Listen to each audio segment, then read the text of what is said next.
This week's video is going to be slightly different. First of all, we're filming from Malaysia, outside the Petronas Towers. But one thing we're going to be talking about this week is septic systems. The simplicity of building a septic system here in the Philippines, well, actually we're in Malaysia, but in the Philippines. Raymond, our architect, is going to explain to you exactly how it works here. And plus I'm going to share with you my personal experience of building a septic system for a small house in Australia and the extremely costly mistakes I made. Stick around to the end. We're going to be showing you some progress from the previous week. Raymond sent us some fantastic footage. And also, we're going to show you a bit of a walk down memory lane, how far we've come over the last 18 weeks in our dream home build in Bohol. To understand my monumental F-ups with my septic system in Australia, started when I went to Surigao in 2021. And I looked at a piece of land. It was 900 square meters and they wanted 9 million pesos for it. I thought, bugger that. I went back to Australia and I ended up buying 68 acres for the same price. Actually, it was about 6,000 Australian dollars more. I wanted to build a self-sustainable house with solar, septic system and rainwater tanks, kind of what we're doing in Corellia at the moment. I got a guide to design the septic system. We had to do soil tests. It was very rigid. We started building the septic system and part of it was a 12 by 2 meter transpiration trench. So we had the septic at the end, actual tank at the end. The waste went through the septic, out through a transpiration trench once it had been filtered. This huge trench ended up costing us around about $8,000, plus the septic tank, which was another $3,000. I think it was all about $12,000. We had the final inspection from the council. They came out and they said that it was too close to a waterway. It wasn't a waterway, it was a slight roll off, and there could be a stream that goes through there if there was a huge downfall. That cost me another $12,000. We ended up paying, I think, about 24,000 Australian dollars, which is about 890,000 pesos. We had to dig out all of the stone that was in there. We had to put in special aerated pipes, and this what shit me the most. We had to pay $6,000 for a specific river sand that could only be got from one place in Australia, and that had to be shipped in, and we had to use this specific sand. That's how complex, and this is a one-bedroom prefabricated home with one bathroom. That cost me 105 Australian dollars, which is about 3.9 million, more than what it's cost me to build a 2-bedroom, 2-bathroom with a guest house here in the Philippines. Now, let's hear from Raymond how simple it is to build a septic system here in the Philippines. We're standing on the septic tank, which a lot of people have asked us, or asked me how it works, and I have no idea. So this is the man that built it. Mon, how does it work? Is there 3 chambers in here? Yes, sir. Typically, the setup for septic tank here in Philippines, the minimum requirements is to have like 3 chambers. Yep. So the first chamber will be the digestive chamber. Digestive chamber, which is allocates like a half of the total area of the septic. Yep. So this is the first chamber that they. And that's here. I'm standing on the. This part. Yep. Will be the digestive chamber. Yep. So is that where your poos and everything goes in first? Everything. Yep. Water from urinals or lavatories, and also mainly the water closet. All the waste comes here. Yep. So everything will be all the waste will settle down. Yep. So and then the fluids rise to the top and go to the next one. A pillow, and the fluid goes up.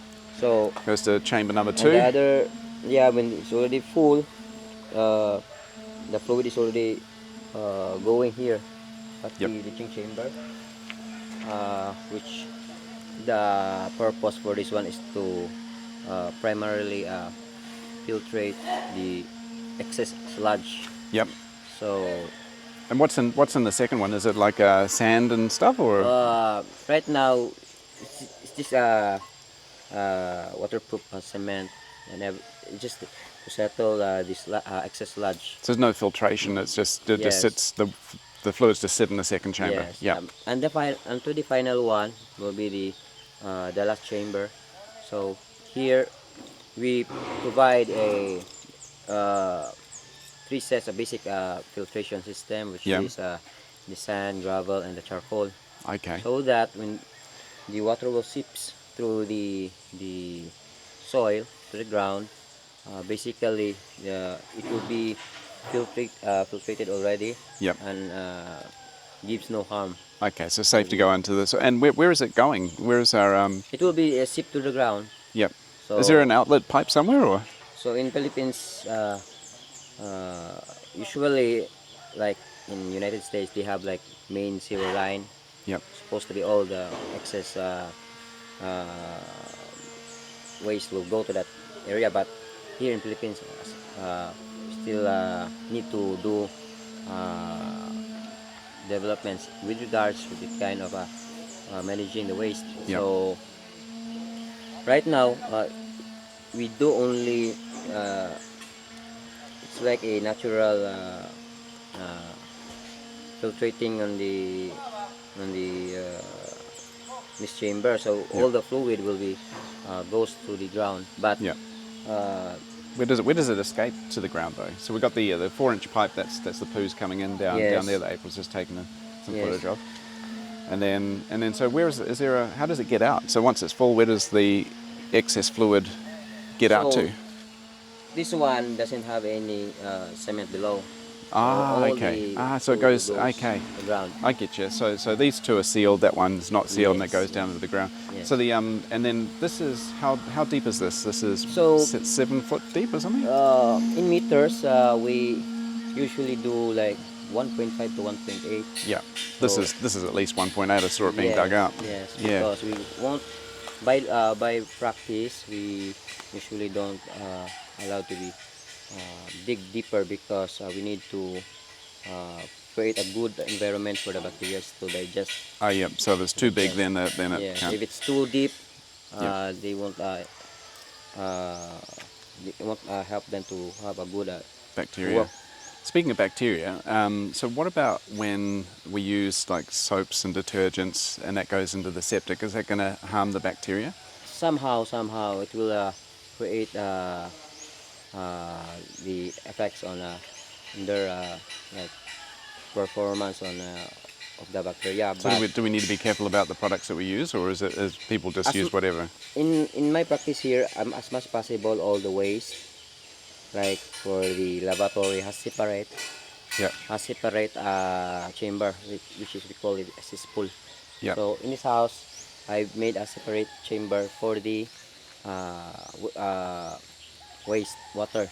Oh, so the like grey water, not the. So Yeah, this is only for this is this is only solid sewage. waste. Yeah, Ah, for okay. dedicated for solid waste. Oh wow. So there's I didn't even know that. So there's a separate cesspool which is for just the grey water, which will Grey have the water, detergents and stuff in it, yes. so it's not going to affect the Yes, septic. especially- You're a smart man. Nah, I'm just practicing the what is good for the house, and Yeah. should and also for the kitchen, because kitchen is the most area where you do all the detergent and Yeah. like all the chemicals. So they have separate chamber, which is the cesspool. Okay. So the kitchen, the lavatory, and the floor drains has separate Yep. chamber, which is the Wow. cesspool. So this one is dedicated only for, as you can see, dedicated for the Poos and wheeze. Like. solid waste. Yep. However, there's like a portion, like two Yep. floor drains, but anyhow, other than that, all will be Yep. released to another chamber. And from the guest house over there, where that's going to obviously Yes, the solid connect. waste from the Will connect into the same line. Yeah. And water waste will on the cesspool. Yeah, fantastic. And is this a pressurized system or is it a Gravity. Gravity because fed. this angle we do like up to 2 degrees Yeah. angle. so we're not pushing shit uphill? So It's, no. the shit is coming downhill. Yeah. Yeah, So it the- should just naturally feed into yeah, but the. not too steep, because otherwise your waste will be, the water will go first and the waste is, Yeah. the solid waste is left behind, so it will not be a good for your house, because like creates odor. Just want to thank everyone who's purchased our book, Foreigner's Guide to Building in the Philippines. I've actually made an addition, another chapter. Someone requested that I share the breakdown of costs. with the contract terms and payment terms and everything like that. So I've added an extra chapter. The people who have already bought it, I've sent you a new one, and if anyone buys it from now on, that edition will be there. $7.99. Hop online, grab yourself a copy. You know, what Raymond and his team have managed to achieve in just 18 weeks is just mind-blowing, really. We bought the 1,440 square metre lot in Australia, Bohol, back in August 2024. We started building on October 20, 2024. It's now February 22, and I can't believe we're just a few days away from having our dream home built. So let's take a walk down memory lane. We packed our bags, left the noise behind, traded bright lights for peace of mind.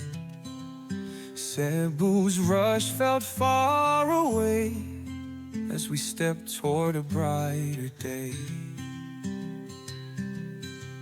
The ferry rocked, the waves rolled by, a quieter life beneath Bohol sky. We're building dreams where the land is free, planting roots by the old mango tree. In Corrella's arms we found our start, a simpler life led by the heart.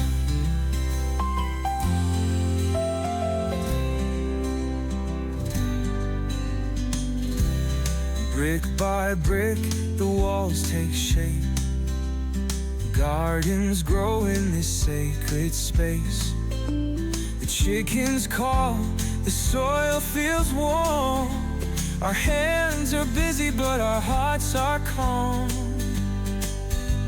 With every sunrise a world we create, a life of love not bound by fate. We're building dreams where the land is free, planting roots by the old mango tree. In Corrella's arms we found our start, a simpler life led by the heart.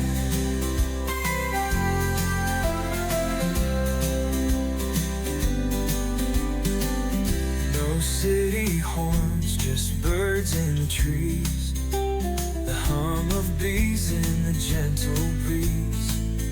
We let go of what we used to know and found ourselves where the wild things grow. Building dreams where the land is free, planting roots by the old mango tree. In Corrella's arms we found our start, a simpler life led by the heart.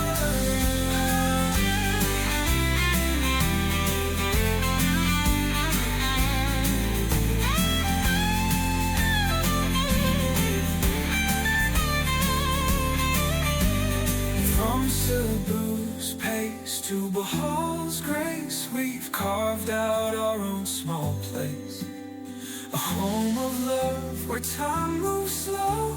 Together here we'll always grow. We're building dreams where the land is free, planting roots by the old mango tree. In Corrella's arms we found our start, a simpler life led by the heart.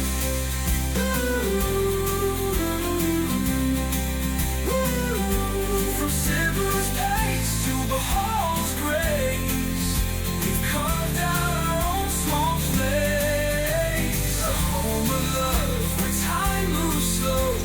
Together here we'll always grow.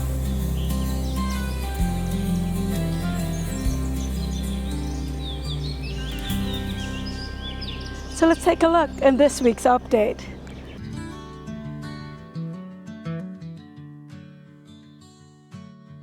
I've been chasing a world that never slows,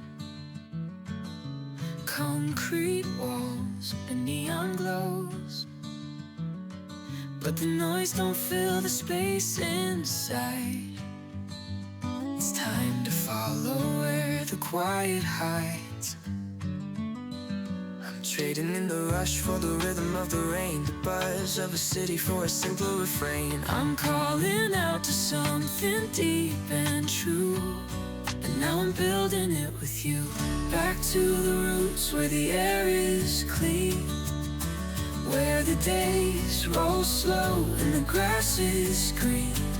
Well, that's a wrap for this week from Kuala Lumpur. Thanks for joining us. Join us next week. We'll be filming from Borneo, and we're going to share with you all the tips and tricks that we've learned on how to build a house in the Philippines on a budget. Make sure you like and subscribe, all that sort of shit. It really helps us. It also helps Raymond and Regine with their architectural business. Don't forget to buy our book, $7.99, Foreigner's Guide to Building a House in the Philippines. Thank you for joining us. Until next time, take care. Hey love, you know how it's my birthday soon? Yeah. How about a Ferrari? Of course. I'll get you Ferrari, all right? Come on, let's go.